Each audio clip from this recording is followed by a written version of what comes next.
Let me tell you something about love. Real love. The kind that doesn't announce itself at the door, doesn't bring flowers, doesn't know what to do with its own hands. The kind that just stands there, in the cereal aisle of a Whole Foods, turning red from the ears down, pretending to read the nutritional label on a box of granola it has absolutely no intention of buying. That's my son's love. That's Ethan's love. And honestly, it's the most beautiful, most infuriating, most legally actionable thing I have ever witnessed in my 52 years on this earth. My name is Linda. I am a retired event planner, a current full-time mother, an enthusiastic reader of a very specific genre of literature that my husband does not know about, and I am, without any shame whatsoever, the architect of the greatest romantic intervention this family has ever seen. Here's what you need to know. My son Ethan is 23 years old. He has a master's degree in environmental science. He cooks better than I do, though I will deny saying that. He laughs at his own jokes before he finishes telling them, and he has been hopelessly, catastrophically in love with Thomas Park for approximately 4 years, 2 months, and, at last count, 11 days. He has never once said a single word about it. Not to Thomas, not to me, not to anyone. He just suffers, quietly and beautifully, like a Victorian protagonist. Thomas Park is 25. He's my best friend, Susan's son. Susan Park, the woman who held my hair back at 3 different New Year's Eve parties, the woman who split a timeshare in Bali with me, the woman who introduced me to the genre of literature I'm not naming, but you already know what it is, that Susan. Her boy Thomas is an architect. He's quiet, thoughtful, has the kind of eyes that look like they're writing poetry, even when he's just deciding what to order at a restaurant. And he, according to Susan's surveillance, which is meticulous, has been achingly, silently in love with my Ethan for approximately the same 4 years, give or take a few weeks. 2 boys. Combined IQ is probably somewhere around 340. Combined romantic initiative? 0. Susan and I have a shared Google folder. It's titled Project In-Law. It has a color-coded spreadsheet, a Pinterest board, a timeline, and a contingency plan for the contingency plan. Our group chat has the same name. The notification sound I set for it is the wedding march. Susan thinks that's funny. I think it's motivating. Our goal is simple. To become in-laws, to officially, legally, ceremonially merge our 2 families, to sit across from each other at a rehearsal dinner one day and say, "We did this." The mission begins this week. I have accidentally ensured that Thomas is in town. I have coincidentally arranged that their schedules align on no fewer than 7 separate occasions. I have bribed, generously tipped, 2 waitstaff members, 1 pottery instructor, 1 bookshop employee, and a very cooperative man named Gerald who works at Whole Foods and has agreed to run low on a specific brand of cereal. The trap is set. Let the games begin. Hi, my name is Ethan. Ethan Chen, 23 years old, environmental scientist, reasonably functional human being on most days. The woman you just heard? That's my mother, Linda Chen, the architect of my romantic destruction. She means well. She always means well. That is genuinely the most terrifying thing about her.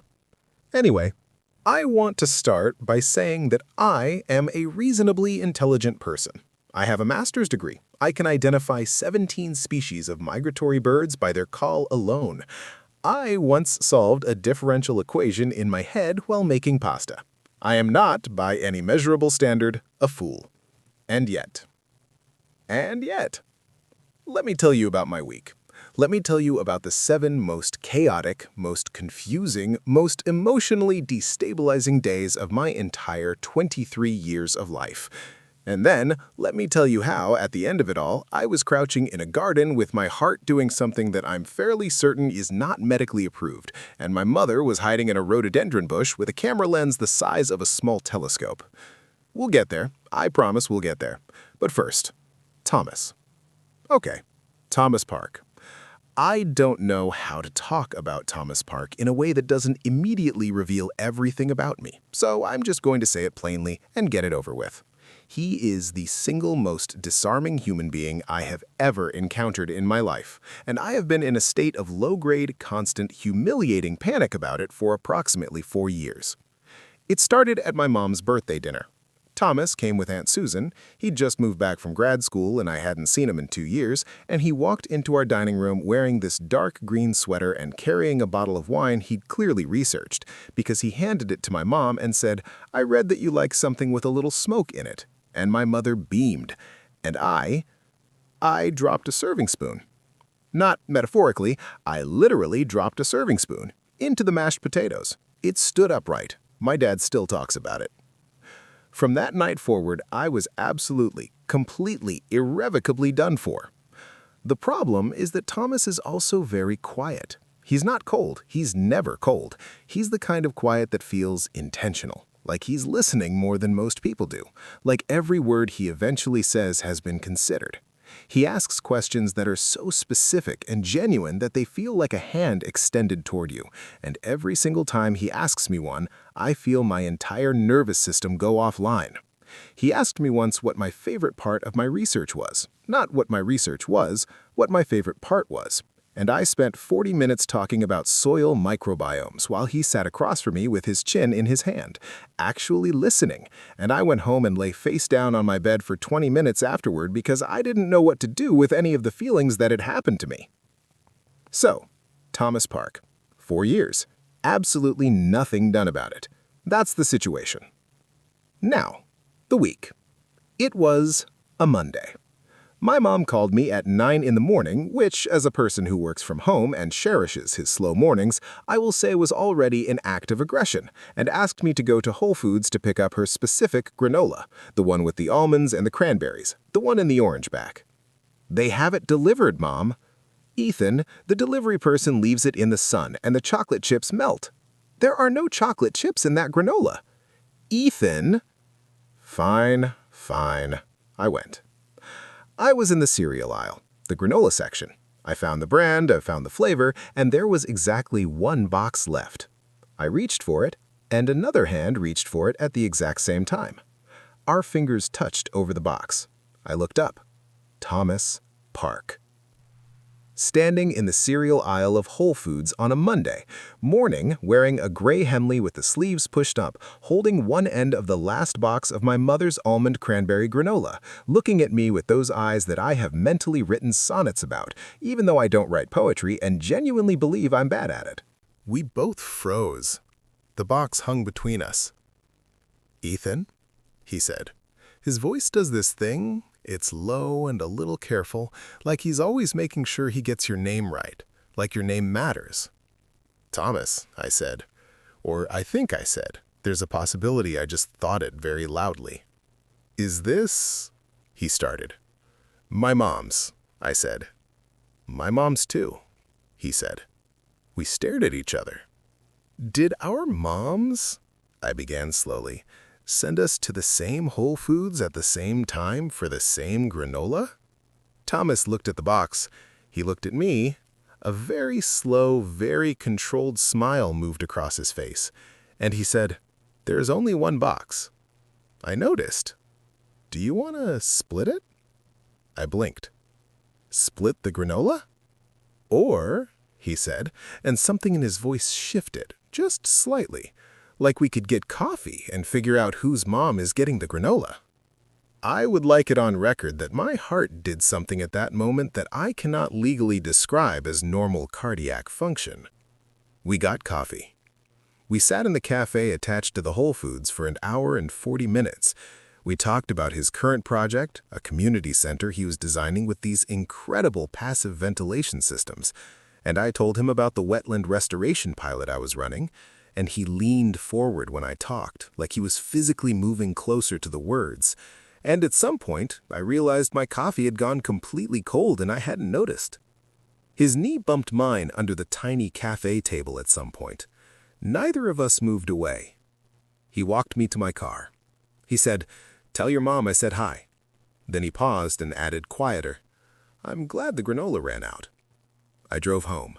I sat in the driveway for 6 minutes. I gave my mom her granola. She hugged it like it was precious. She was smiling in a way that had absolutely nothing to do with granola, but I was too busy thinking about Thomas's knee against mine to investigate. Wednesday, family dinner at our house. This is a regular thing. Susan auntie comes over, Thomas comes sometimes, my dad makes too much food, everyone talks too loud. Normal, fine, I can handle this. Except halfway through dinner, my mom said, "Ethan, go show Thomas that new plant you got for the balcony, the one you wouldn't stop texting me about." I had texted her about a new fiddle leaf fig, once. Barely counts as wouldn't stop. But Thomas was already looking at me with genuine interest. "You have a fiddle leaf fig? I've been trying to keep one alive for 2 years." And so we went out to the balcony. The balcony is small. 2 chairs, my fig tree, some string lights my mom installed and called ambiance, and I called unnecessary. It looks out over the back garden, and at night, with the lights, it's fine. It's nice. I'm aware it's nice. Thomas crouched down and looked at my fig tree with this focused, affectionate expression, like it was a blueprint he was trying to understand, and said, "How do you keep the leaves from yellowing?" We spent 10 minutes talking about the plant. Then I heard the balcony door click. I turned around, tried the handle, locked. "Mom?" I called. Nothing. "Mom!" Faint sounds from inside, some giggling. I'm almost certain I heard giggling, and then silence. I turned back to Thomas. He had straightened up and was looking at the door with an expression of calm, quiet assessment that I found deeply enviable, given that my brain was currently short-circuiting. "They locked us out," I said. "Yes," he said. "On purpose." He tilted his head slightly. "Almost certainly." I looked at the drop from the balcony to the garden. Doable, but embarrassing. I looked at Thomas. He was already moving toward one of the chairs, settling into it with the easy composure of a man who had apparently made peace with being trapped on a balcony by a pair of conspiring mothers. "We could climb down," I said. "We could," he agreed. "Or we could sit here." I sat in the other chair. The moon was out. Not a metaphor, the actual moon, nearly full, hanging above the garden in a way that felt deeply unfair given the circumstances, like the universe was also in on it. For a moment, neither of us spoke. Then Thomas said, quietly, "I've been wanting to ask you something." My fingers tightened on the armrest. "Okay." "That wetland project you mentioned at the coffee shop, the pilot." He turned to look at me. "Did it get the funding?" It took my heart a moment to resume normal operations because I had been genuinely preparing for a completely different question. "It did, just last month." His face did something warm and immediate. "That's great, Ethan. That's really great." And then somehow we were talking. Actually talking. The way we'd talked at the coffee shop, but with 2 hours and a moon and string lights and nowhere to go. He told me about a design principle he kept coming back to, the idea that the best structures don't fight their environment, they listen to it. And I found myself saying that was exactly how I thought about restoration ecology, that the best interventions are the ones that understand what was already trying to happen before humans interrupted it. He went quiet in the way he goes quiet when something lands for him. Then, "I've never heard it put that way." "It's just how I think about it," I said, embarrassed suddenly. "I know," he said. "That's what I mean." I don't know how long we were out there. 2 hours, my mom later admitted, with zero remorse. At some point, our chairs had drifted slightly closer together, and I hadn't tracked when. At some point, I stopped noticing the temperature. At some point, Thomas rested his elbow on the armrest between us, and his arm was close enough to mine that I was aware of exactly 3 centimeters of air between our sleeves. When they finally found the key, my mother, performatively frantic in a way that convinced exactly no one, Thomas and I came inside and ate reheated dinner and didn't look at each other directly, which I think was mutual self-protection. Our moms were vibrating with energy they were desperately pretending not to have. I went home and lay face down on my bed for considerably longer than 6 minutes. Thursday. My mom handed me an envelope at breakfast. Inside was a printed confirmation for a pottery class, 2 spots, that afternoon. "What is this?" I asked. "A gift." "For who?" "You and Thomas. Susan got him the same gift. Isn't that funny? You're both confirmed at 2 o'clock." I stared at her. She had the expression of a woman who has done nothing wrong in her life and is mildly surprised you'd suggest otherwise. "Mom, Ethan, this says couples pottery."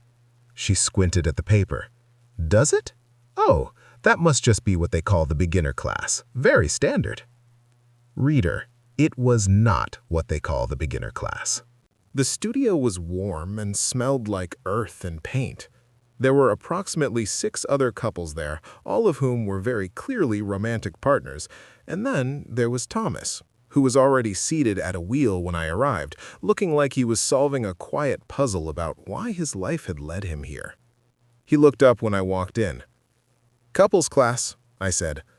"I noticed," he said. "Our moms." "Yes." I sat down next to him. The instructor, a cheerful woman named B, who clearly thought we were adorable and was not wrong but didn't need to make it so obvious, demonstrated the basic technique, and then the clay was in front of me and I was trying very hard to focus on clay. Here's what they don't tell you about pottery. You cannot be aloof while doing pottery. It's physically impossible. The clay is wet and alive and it goes where it wants. And within 4 minutes, I had somehow created something that looked like a very anxious jellyfish, and Thomas had looked over at it, and I had watched him try extremely hard not to laugh, and I said, "Don't," and he said, "I'm not," and then he did laugh, this quiet, real laugh that he doesn't do often, and when he does, it makes my entire chest do something structurally unsound. "You have to center it first," he said. And then, without asking, with the easy helpfulness of someone who doesn't realize what they're doing to the person next to them, he leaned over and put his hands over mine on the clay. I stopped breathing. His hands are a specific thing I have been pointedly trying not to think about for 4 years. They're careful and precise in the way that hands trained to work with blueprints and scale models become. But right now, they were warm and present and wrapped around mine in this clay-covered, impractical, devastating little configuration, and he was guiding my hands in a slow circle on the clay and saying something about keeping consistent pressure, and I heard approximately none of it because the only information my brain was currently processing was the pressure and warmth of his hands and the fact that he smelled like cedar and something else I could not name and did not have the bandwidth to investigate. The clay actually started to take shape. "There," he said, quietly. He didn't immediately move his hands. Neither did I. We stayed like that for a breath too long. Then B said, "Beautiful," to the room generally, and we both straightened up and found very interesting things to look at that were not each other. By the end of the class, I had made a lopsided but technically functional bowl. Thomas had made something genuinely impressive, a small, clean vessel with a little asymmetry that he said was unintentional but looked intentional enough that B photographed it. He held up my bowl and his next to each other. "Complimentary," he said. Then he looked at me and something passed between us that I spent the entire drive home trying to categorize and failed. My mom asked how it went. I told her it was fine. She nodded in the way she nods when she already knows it was better than fine and is simply waiting for me to figure that out. Friday morning, my mom asked me to return a book to a shop downtown, a shop that Thomas happened to be at, browsing, in the architecture section, which is right next to the environmental science section. Coincidence. I found him holding a massive monograph on vernacular architecture, and he looked up and said, with a complete absence of surprise, "Ethan." And I said, I know.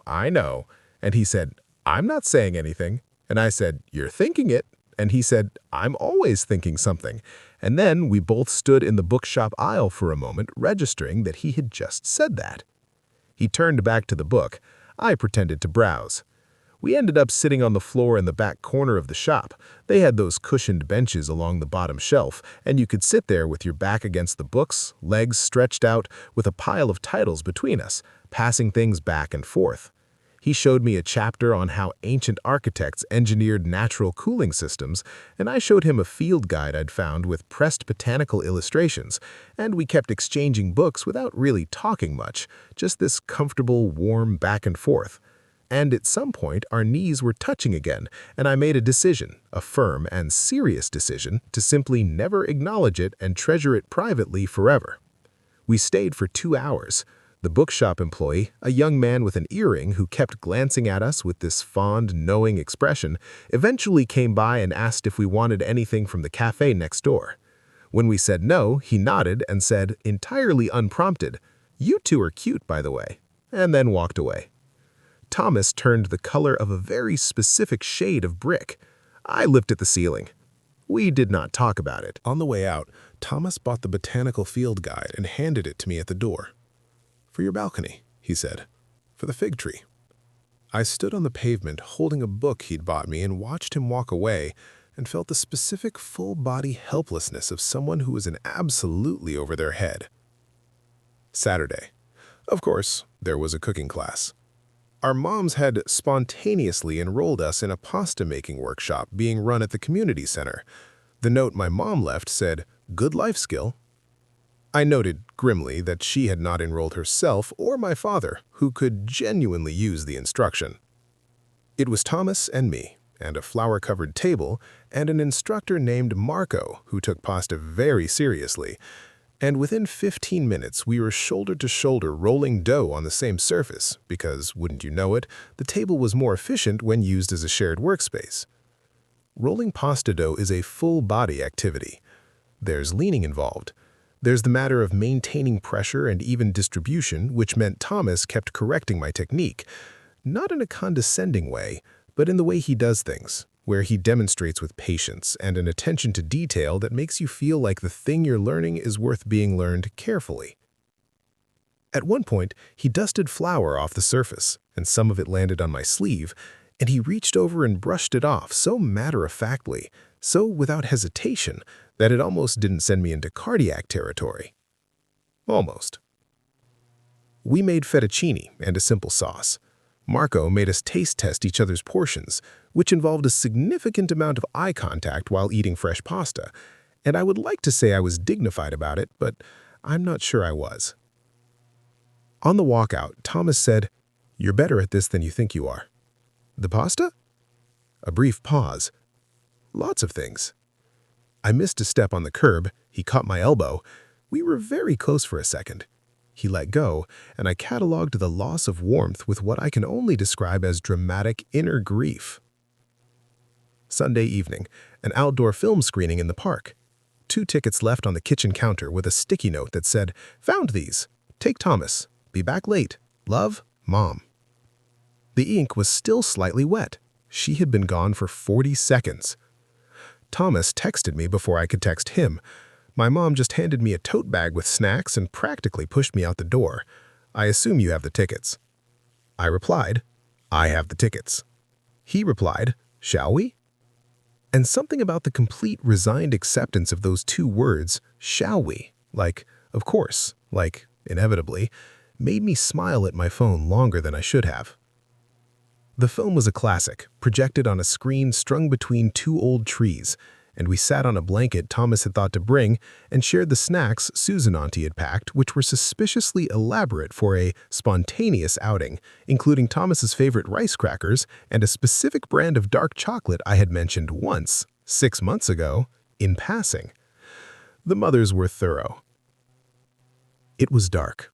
The film was something we'd both seen, so there was no pressure to watch closely, and instead we talked in whispers, the kind of conversation that only happens in the dark, where the rules are slightly different. He told me he almost didn't come back after grad school, that there had been a job offer overseas, that he'd ultimately decided against it but still wondered sometimes. "Why did you decide against it?" I asked. He was quiet for a moment. On screen, someone was saying something about home. "Things here," he said, "felt unfinished." I looked at him in the dark. He was looking at the screen. "What things?" He turned to look at me, and in the pale silver light of the film, he just looked at me for a long, unhurried moment and said, "Things." I did not sleep well that night. Monday, 1 week since the granola. My mom told me Susan Auntie had a spare membership pass to the Natural History Museum and had given it to Thomas, and did I want to meet him there? I said yes before she finished the sentence and then pretended I'd thought about it. The museum was quiet on a Monday.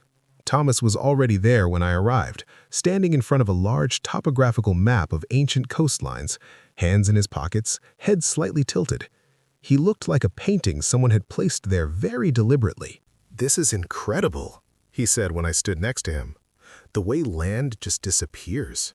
The coast was 40 kilometers further out, a whole geography that doesn't exist anymore." "It still exists," I said. "Underwater, just not where we can see it." He looked at me sideways. "That's a very particular way of looking at things." "I study things that are trying to come back," I said. "You have to believe the shape of what was there before." We walked through the whole museum. We spent 40 minutes in the geological wing debating whether mountains are dramatic or understated. He said understated. I said they're dramatic precisely because they're silent about it. And something in his expression made me feel like he thought I was talking about more than mountains. We sat in the whale hall and ate lunch under the blue whale skeleton, and Thomas said it was the most peaceful place in the city. And I agreed. And for a while, we just sat there in the blue-gray light, eating sandwiches and not saying anything. And it was, quietly, one of the best hours of my week. On the way out, we passed the gift shop, and Thomas picked up a small glass model of the geological layers of the Earth, the kind of layered cross-section thing that shows what's underneath, and bought it. He handed it to me at the door. "What's this for?" I asked. "You study what's underneath," he said. Seemed right. I held the glass sphere and could not find a single word. We stood outside the museum in the afternoon light, and there was a moment, a long, suspended, terrifying moment, where neither of us moved to leave, where we just stood on the steps with a few feet between us and the entire momentum of the week pressing on me like weather. Thomas opened his mouth. I don't know what he was going to say. His phone buzzed. My phone buzzed. Both our moms. "Garden at Ethan's. Come for evening tea. Don't be late." Thomas looked at his phone. Then he looked at me with an expression that was the calmest, most quietly significant expression I have ever seen. "Shall we?" he said again. And again, that worked. "Shall we?" Like, of course. Like always. Like this is where we're going. "Yeah, let's go." My mom's garden is the thing she's most proud of in this world, above all things, including me, and I have made peace with that. It's overgrown in the way that intentional gardens sometimes become, where the design is still visible underneath the abundance of it, where there are stone paths and a bench by the old apple tree and trellises climbing with things that bloom heavily in the summer. There are solar lights along the path that come on at dusk, and in the evening, it glows. Our moms had set up tea on the garden table, and then, within 15 minutes of our arrival, both discovered they needed to check on something inside simultaneously. Susan Auntie's exit was particularly theatrical. She walked into the house backwards, beaming. Thomas watched them go. Then he looked at me. "They're not subtle," he said. "Never have been," I agreed. We sat with our tea. The garden was settling into its evening version of itself, the colors deepening, the solar lights flickering on one by one. Somewhere in the hedge, a bird was doing something complicated. I had the glass geological sphere in my jacket pocket. I'd been carrying it all day. "Can I ask you something?" Thomas said. "Yes?" This week, he turned his cup in his hands, slow and deliberate. The grocery store, the balcony, the class, a pause. The museum today. "Yes," I said carefully. "Were you—" He stopped. Started again. "Was any of it—" Another stop. Thomas Park, the most measured speaker I know, was not finishing his sentences. "Thomas," I said, and my voice came out quieter than I intended. He looked at me. And here is where I have to tell you about what it's like to look at Thomas Park when he's looking directly back at you in a garden at dusk. It's a lot. It's the specific a lot of someone who has learned to listen to everything, who gives things their full attention, who is now giving you his full attention. All of it, no reservation, and you feel completely, terrifyingly known. I wasn't pretending, I said. None of it. I wasn't pretending any of it was inconvenient. Silence. Neither was I, he said. The bird in the hedge went quiet. I think, I said, that I picked up the geological sphere from my pocket and turned it in my hands, looking at the layers. I think I've been waiting for a long time for the right, I stopped, for the courage to say something. And I didn't, and I just kept. 4 years, Thomas said. I looked up. His expression was something I don't have a word for. Soft and a little ruined and slightly exhausted, the way you look when you've been carrying something for so long that the relief of setting it down is almost more than you can hold. You know it was 4 years? I asked. I know because it's been 4 years for me too, he said, simply. The garden went very still. Thomas. Your mom's birthday dinner, he said. You dropped a serving spoon. Something lurched in my chest. I dropped a serving spoon? I thought it was because of you, and then decided I was being vain, he said, and the corner of his mouth did the thing it does, the half-smile he reserves for things he finds gently absurd. It took me about 6 months to stop going back and forth on it. It was because of you, I said. I know, he said. Now. We were sitting close together on the garden bench. I couldn't tell you when that had happened, when the distance had closed, but it had, and the solar lights were all on now, and the garden was gold and blue and completely, cooperatively beautiful, like it too had been in on it. We're both very bad at this, I said. Historically, he agreed. Our moms, I said, are going to be insufferable about this. Eternally, he agreed. I've already accepted it. I laughed, and he was smiling, not the half smile, the full one, the one I could count on one hand the number of times I'd seen it directed at me, and every time it had undone me entirely. Ethan, he said. Yeah? He was very close. His voice was low and careful in the way it always is, like he's making sure he gets it right. I would very much like to... He stopped, looked at the geological sphere still in my hands, back at me. I should have said something 4 years ago. I should have too. I'm saying it now. Me too, I said. I'm saying it too. It wasn't dramatic. That's the part I want you to understand. It wasn't a sweeping, cinematic declaration. It was just him leaning forward very slightly and me meeting him halfway, and the softest, most careful first kiss I could have imagined, the kind that is almost a question and also completely an answer. It lasted only a moment. Then the hedge exploded. Not literally, but close enough. There was rustling, significant rustling, and then a flash of light, and then the unmistakable sound of Susan Auntie's voice hissing, got it, I got the shot, and my mother's voice hissing back, Linda, get down, you're in frame. And then, both of them, apparently forgetting the entire premise of being hidden, standing up from behind the rhododendron bush, with cameras, actual cameras with zoom lenses. Susan Auntie's was on a small tripod, and simultaneously, in perfect unison, losing all remaining composure.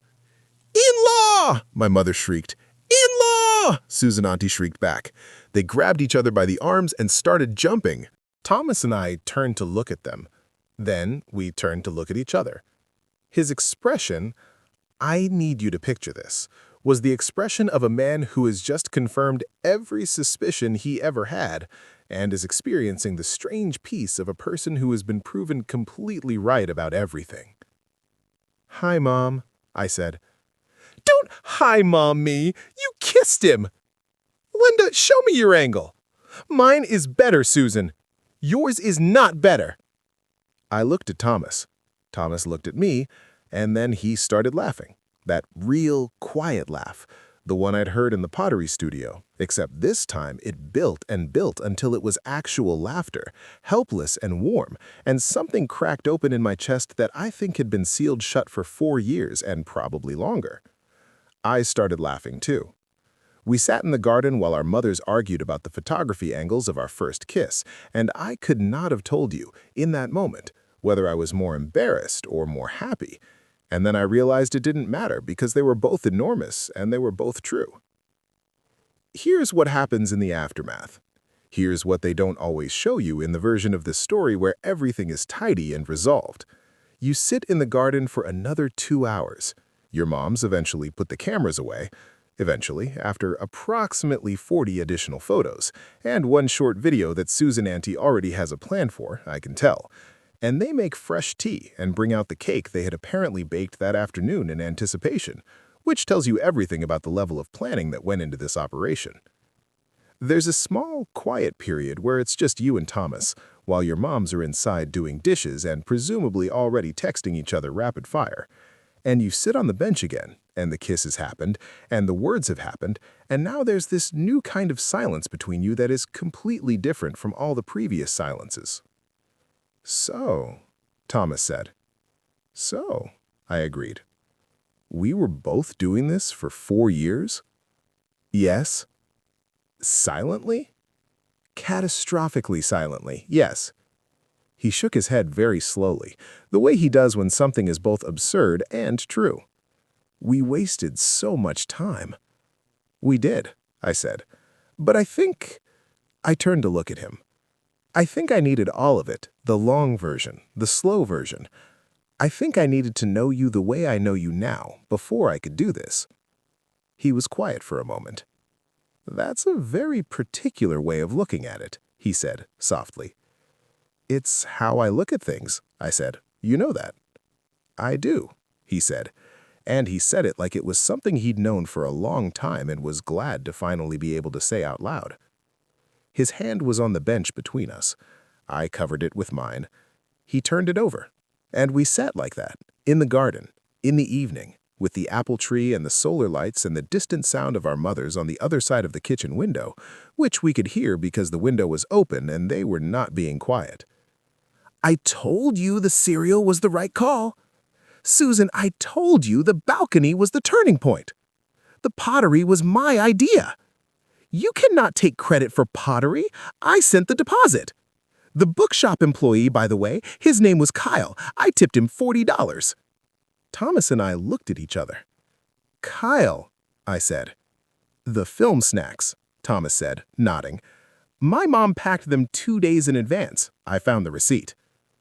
"The granola," I said. "Gerald." "I don't know who Gerald is." "You don't want to," I said. We sat in comfortable, absurd, warm silence. "Ethan," Thomas said. "Yeah?" "I'm glad we're bad at this." I thought about it. "Me too." "Because if we hadn't been," he said, "they wouldn't have done all of this. And we might still be waiting." "Forever," he said, with complete conviction. I laughed. "Forever." He squeezed my hand. That was 3 weeks ago. Here is the present situation. Thomas and I are, officially, by any and all definitions, together. This is a word I keep turning over in my mind because it still feels slightly unreal, in the way that things you've wanted for a very long time feel unreal when they actually happen, like your nervous system hasn't fully registered the update yet. He comes over on Tuesday evenings. We cook. He's better at it than me, but he's patient about the gap, and we sit on the balcony after, where we have added a second chair cushion and a second mug to the rotation. He brings his sketchbook sometimes. I bring field notebooks. We exist in the same quiet, side by side, and it is the most comfortable I have ever been in my life. He called me on a Thursday just to say he'd seen a bird he didn't recognize and thought I'd know what it was. I did know, a Eurasian collared dove, expanding its range northward, and we talked about it for 20 minutes, and I knew, the way you know certain things, that I would take that phone call every time. I would take that phone call when I was 80. He bought another plant for his apartment and texted me a photo before he even put it down, asking where I thought the best light would be. I drove over to help him figure it out. I stayed for dinner. I stayed past dinner. His apartment smells like cedar and books and the faint mineral smell of architectural plans, and I've decided it's my favorite place in the city. He holds my hand like he's been doing it for years. I don't know how to explain that. The way someone touches you like you're not new to them, like there's a muscle memory in the contact that precedes the actual experience of it. Like maybe some part of him had been reaching toward me for 4 years, and the hand just finally caught up. I'm completely done for, is what I'm saying. I was done 4 years ago, and now I have company in it, and the company is extraordinary. Now, the mothers. Oh, the mothers. My mom has changed Susan Auntie's contact name in her phone to Future In-Law. Susan Auntie has done the same. They text constantly, more than they already texted, which was already constant. There is a new shared Google folder. I saw it over my mom's shoulder. It is called Project Wedding. It has tabs. It has tabs! Last Sunday, we all had dinner together. A real one. All 4 parents. Thomas, me, and within 12 minutes, my mother had said the words, "The venue should really be chosen early," and Susan Auntie had said, "I'm thinking spring, but an autumn backup date couldn't hurt," and my father had made very aggressive eye contact with Thomas's father over the table in the manner of 2 men who have been watching this operation unfold and have deeply complicated feelings about it, but have ultimately decided to focus on the food. Thomas and I were sitting next to each other, because obviously that's how the seating had been arranged, and at some point under the table his knee pressed against mine, and I could feel him shaking, very slightly, with suppressed laughter at the ongoing wedding venue discussion happening over the roast chicken. I pressed back. "Spring," my mom said, "because the light is perfect, and the flowers. Ethan, you know I've always wanted garden flowers." "Mom, we've been together 3 weeks." 23 months of pining doesn't count as 3 weeks, Ethan. 23 months is not. "It's 4 years, Susan Auntie said triumphantly. 4 years, Linda, I told you. I was rounding conservatively. You were doing no such thing. Thomas's father passed Thomas's mother the bread rolls with the weary grace of a man who has attended at least 40 years of these dinners and knows exactly when to disengage from the main event. Thomas leaned slightly toward me and said very quietly, "I think they've moved on to the catering." "Have they gotten to the first dance?" "Give it 4 minutes." It was 3. I looked at him in the warm dining room light, with the chaos of our mother's love and their plans, and their extraordinary, unstoppable dedication to our happiness washing over the table, and I thought about the cereal aisle and the balcony and the pottery and the garden and the geological sphere on my desk at home and the botanical field guide on my balcony shelf, and 4 years of silences that were full of something neither of us had found the courage to name, until someone named Gerald took a box off a shelf, and a pair of mothers with a shared Google folder decided they were done waiting for us to figure it out. And I thought, they were right. They were completely, entirely, absurdly right. "Thomas," I said. He turned to look at me. "Spring," I said, "if we're taking requests." His face did the thing. The full smile, the one that still undoes me entirely. "Noted," he said. And across the table, having absolutely heard that, my mother grabbed Susan Auntie by the arm and mouthed something that required no interpretation, and Susan Auntie mouthed it right back. And the 2 of them beamed at each other with the undisguised triumph of women who had a plan, who worked the plan, who got the outcome, and who were never for a single second sorry about any of it. In-law. In-law. Fine. Fine. They were right about all of it, and I am the luckiest, most embarrassingly, helplessly in-love person alive, and my mother will never once let me forget that she knew it before I did. I don't even mind. Not even a little. The end.